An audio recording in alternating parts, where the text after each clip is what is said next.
higayon. Okay, yung pagkinaw. Ang puno nito. Nakakaroon na sa pag-print nito. Pagod na mo, ngayon yung mabalaan, dili ni Haron sa pagpangwarta. Dili ni Haron sa pagpangagni. Sa inyo nga pamimbro mo sa bisanunsa nga religion. Dili sa ni Haron sa pag-promote sa bisanunsa nga katao o politiko. Dili sa ni Haron sa pagpakalimpyo o pagpataas o kaugalingon. Dili namin dili karon mga datang tao niya ito nga nakabaton o pagpasaylo sa Ginoo. Kuno namin diri karon aron i-dalit, ipaambit kaninyo ang kamaayo sa Ginoo. Wala sa Ginoo, sir, libre lang. Kita pa na nagkinahanglan o kamaayo sa Ginoo. Tungod kay kita pa na nakasala sa Diyos. Kung ang kamaayo sa Ginoo, nagatudlo sa ni kanato na kita magkinulsol. Ang kamaayo sa Ginoo, magkahatag kini kanato kagawasan nato mga sala. Kung ang tinuod kamaayo sa Ginoo, mga igala mga isuon, dili mo pasabot sa kamaayo sa Ginoo, pwede na ka magbuhat kung sa imong gusto.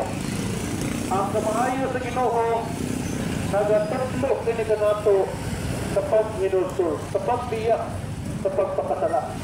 Kung ang tinuod kahulugan sa kamaayo, gugma o gasta sa Ginoo.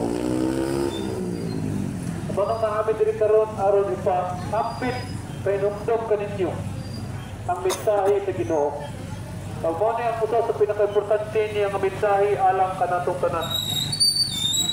Mensahe nga nag-auhag kanatong tanan sa pag-inulsol. Sa makausap, naingon doon ay sulat kitang tanan nakasala sa Diyos. Wala'y usa kanato na wala makasala pa niya. Pag ang atong mga sala adunay bayad ang impirno, pag-antos nga walay katapusan. Sa dili mo sa Diyos nga mato ka na napita, mo na nga gitagaan sa ang matagusay, gitagaan sa Ginoo o taas, o daghan ay gayon na pag-inulsol. Siya na ituhon sa kalibutan karon daghang gituhuan ang makatawhan nga maayo. Dito daw ta natubangan sa Ginoo. Kalibutan karon inapakpakan sa kadaghanan na babae muliyong murag lalaki, lalaki muliyong babae, babae manamit murag lalaki, lalaki makikunay sa isig lalaki, bahay sa babae pwede ni kalibutan na karon. Karabot na mo'y pahinumdum ninyo ang ibuhat sa Ginoo bayi o laki.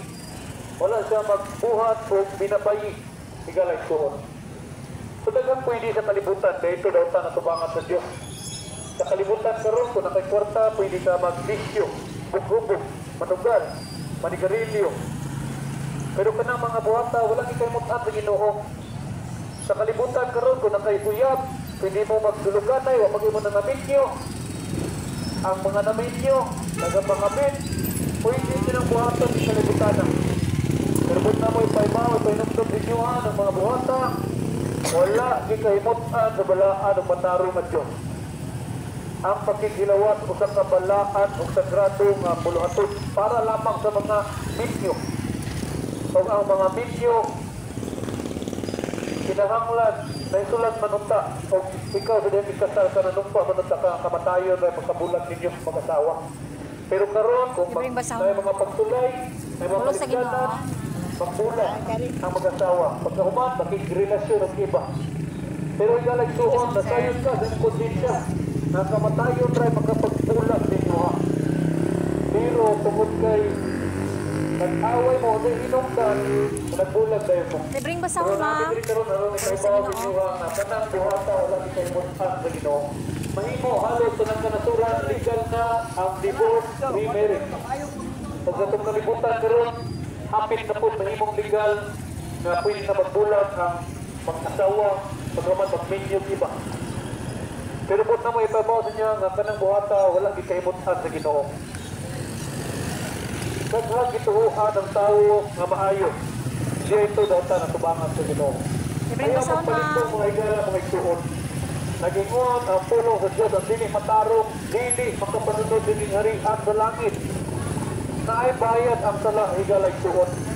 Pag bisan unsa pa nimong sinimba, Sinunod na pa ni mo tuod o mga relihiyon ning kalibutan, sinunod na pa ni mo hinatag og kwarta, di kayo ka na makaluwas sa imuha. Tungkol sa inyo na naisulat, walay laing bayad sa sala, kundi ang dugo sa Ginoo na naula dito sa cross. Pag ang iyang dugo sa makausap, dili ka na maghahatag sa natong katungod. Makita magbuhat kung sa'y gusto nato, buhaton.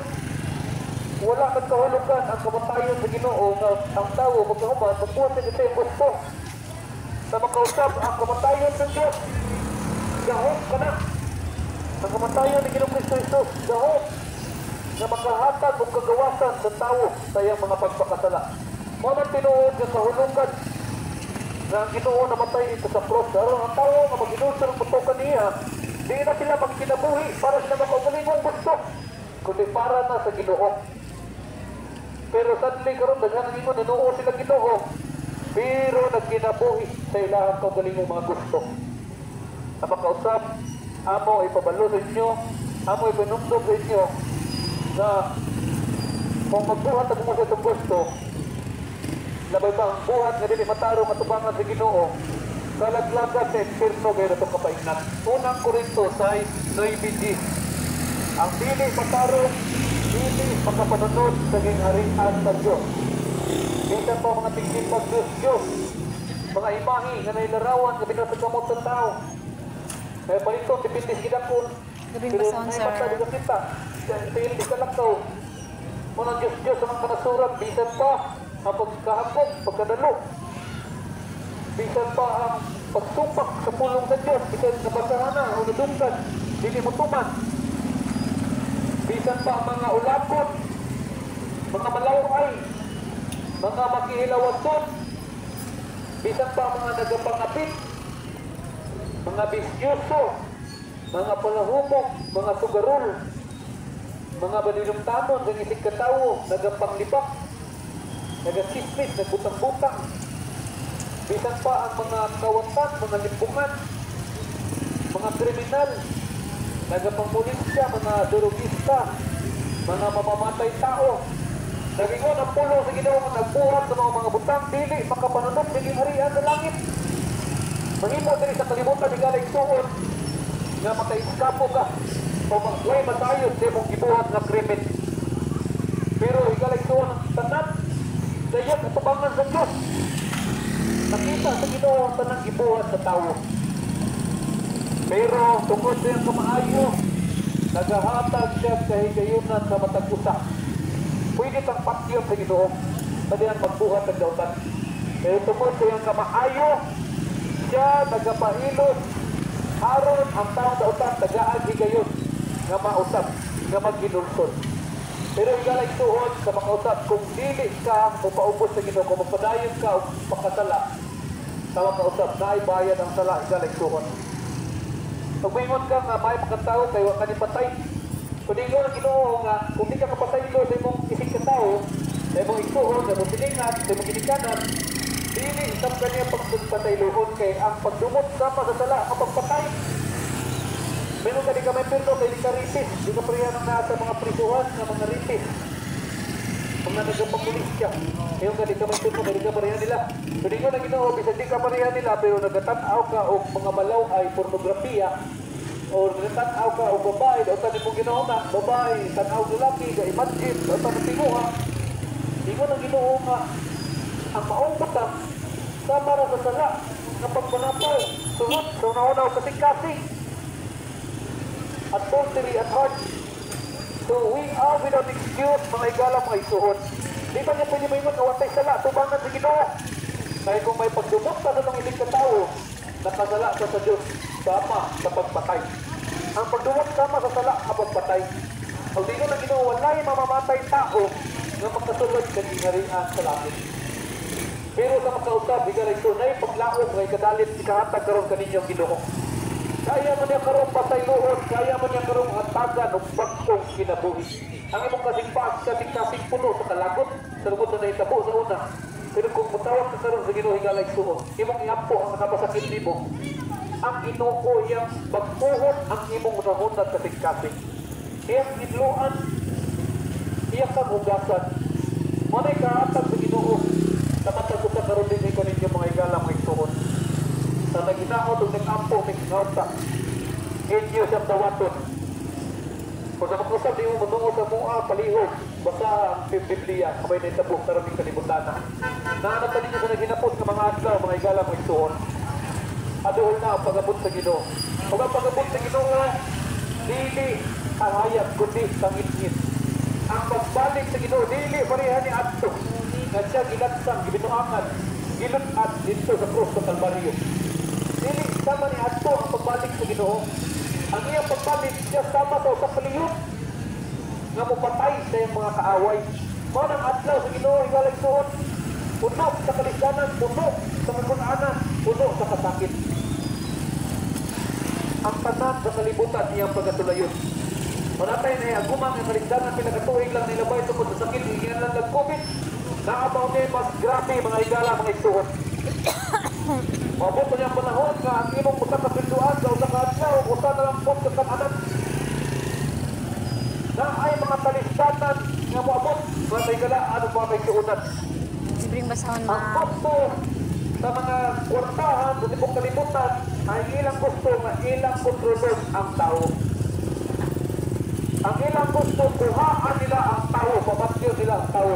Tungkol kailan sila na turong ayon. Overpopulated na ko ng kalibutan.